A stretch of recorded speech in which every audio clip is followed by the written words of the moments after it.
Então, nesse primeiro momento da pandemia, no primeiro mês de 2020, o que nós notamos, paradoxalmente, em paralelo, a completa falta de coordenação nacional executada ou não executada pelo governo federal, as redes científicas e a abertura que a mídia deu para cientistas poderem falar sobre a pandemia e trazer dados e predições, e introduzir à sociedade brasileira uma série de ferramentas que nós todos conhecemos, mas que são basicamente desconhecidas pela falta de conhecimento, né, de educação científica do Brasil, que é um dos graves problemas crônicos da ciência brasileira. De repente, nós estamos, né, falando em rede nacional, em jornais, né, de alcance nacional, na rádio, na televisão, programas das redes sociais, no YouTube, né, ou em outras plataformas, para milhões de brasileiros, sobre predições de modelos matemáticos, estimativas do que poderia acontecer nos próximos meses. E com essa primeira onda e com a criação dessas plataformas de divulgação científica, que incluíram, inclusive, divulgadores científicos, algo que é positivo por um lado, mas, por outro lado, também algo meio estranho, né? No Brasil, houve um grande auxílio de divulgadores científicos profissionais, que foi muito importante na divulgação de informações precisas, mas também nós vimos um monte de gente sem preparo, ganhando espaço, né, de mídia e de redes sociais, um pouco assustador de ver isso, algo que não se repetiu em outros lugares do mundo, mas o Brasil foi prodígio nisso também, né, em também oferecer espaço para quem não estava preparado para comunicar questões científicas tão complexas como as que a pandemia trouxe para a sala de estar, né? Então, eu gosto de dizer que nesse primeiro trimestre de 2020, a ciência brasileira saiu da sua posição tradicional lá no puxadinho, no fundo do quintal da sala da sociedade brasileira, e foi convidada pela primeira vez a jantar, né, almoçar e jantar com os brasileiros e responder a pergunta: o que nós fazemos? E o susto foi grande, né, dos gestores, e eu acredito que a primeira onda foi amainada, nós conseguimos fazer com que a curva brasileira fosse achatada e espalhada ao longo de vários meses, até mais ou menos setembro, né, de maio, abril, maio, até agosto, setembro de 2020, porque, nesse primeiro momento, um grande número de gestores foi impactado pela gravidade da situação e ainda deu ouvidos às medidas que eram preconizadas pela ciência,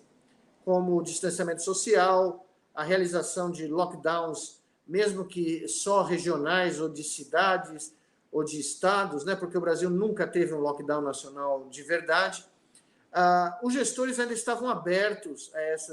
essas propostas. No caso do Nordeste, isso foi muito claro, e isso talvez explique, talvez uma das explicações, porque o Nordeste teve a menor taxa de mortalidade por 100 mil habitantes do país, de todas as regiões brasileiras, porque os gestores, nesses primeiros meses, ouviram as recomendações do nosso comitê científico, e outros gestores em outros lugares do país também ainda davam ouvido para a comunidade científica. Essa situação, paradoxalmente, nos meses de maio até agosto, a disseminação de informação científica pelos meios de comunicação brasileiros atingiu seu pico. Nós podíamos basicamente ligar a televisão, em todo o programa jornalístico você teria um cientista conversando, falando nos maiores programas de comunicação do país sobre a pandemia. E isso atingiu seu pico antes das eleições municipais de outubro, novembro do ano passado. E, infelizmente, esse é um divisor de águas na história da pandemia brasileira. Não bastasse toda a sorte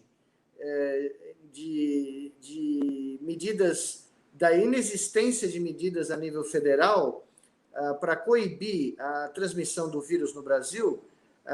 não bastasse a falta de coordenação, a falta de um comitê científico, a falta de um lockdown nacional, de fechar o espaço aéreo no momento certo, de impedir o movimento de portos, né, com tripulantes vindo de países que passavam por graves crises, como eu vou mencionar daqui a pouquinho, no caso da Índia,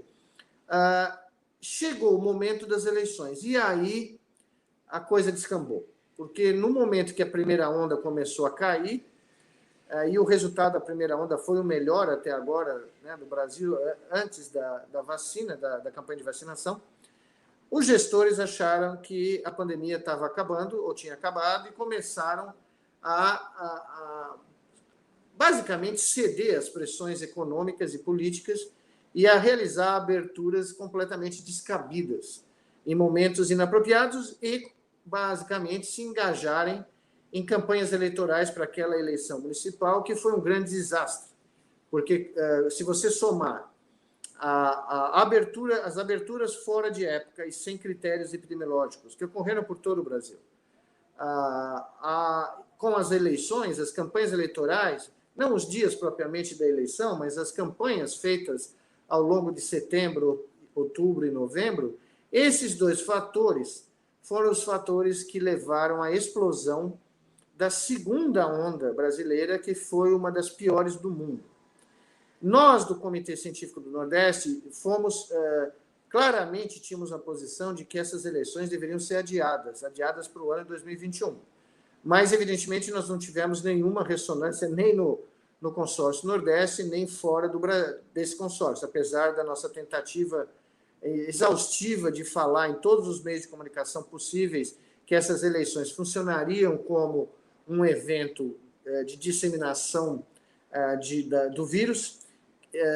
Ninguém deu ouvido a isso. E o que nós notamos, já na primeira semana de novembro, os nossos modelos matemáticos, que tinham previsto com grande acurácia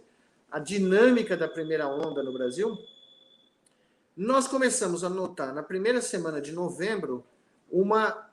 subida dos números de casos sincronizada em todo o país. Diferentemente da primeira onda, onde diferentes regiões foram alcançadas por o vírus em momentos diferentes, houve um escalonamento temporal do espalhamento do vírus, porque nós tivemos fenômenos a nível nacional, como a campanha eleitoral e essas aberturas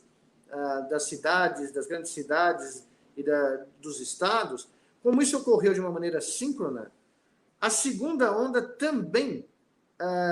acometeu o Brasil de uma forma síncrona. Então, enquanto na primeira onda o vírus veio do litoral brasileiro, onde estão os grandes aeroportos internacionais, para o interior do país, criando um movimento que eu chamei de efeito bumerangue, porque os casos migraram da costa do Brasil para o interior, e à medida que os casos foram ficando mais graves, eles migraram do interior de volta para a costa, onde existe a maior concentração de hospitais terciários, né, de alta especialização, e para onde os casos graves tinham que ser transferidos, porque no interior do país não havia condição, não haviam leitos de UTI, por exemplo, suficientes para tratar a explosão de casos graves que nós tivemos na segunda onda. Pois bem, no começo de novembro, nós já soltamos o nosso primeiro alerta, que foi repetido no dia 17 de dezembro, não só para o consórcio Nordeste, mas para todo o Brasil, e novamente repetido pela segunda vez no dia 4 de janeiro, que se nada fosse feito, se o Brasil não voltasse a realizar um lockdown, não só regional, mas nacional, nós teríamos uma catástrofe por volta do final de fevereiro, começo de março, que faria com que a primeira onda fosse brincadeira de criança. E, infelizmente, nós não fomos ouvidos. Novamente, no final de janeiro, eu tentei disseminar os estudos que o nosso comitê tinham realizado de projeção, estudos que eu tinha realizado com outros colegas cientistas do estado de São Paulo, onde os números eram claros, que se nada fosse feito, nós atingiríamos 3.000 óbitos por dia, por volta do meio de março, e na metade do ano, na época, a previsão era julho, algo em torno de 500.000 mortos no total. Evidentemente, nada foi feito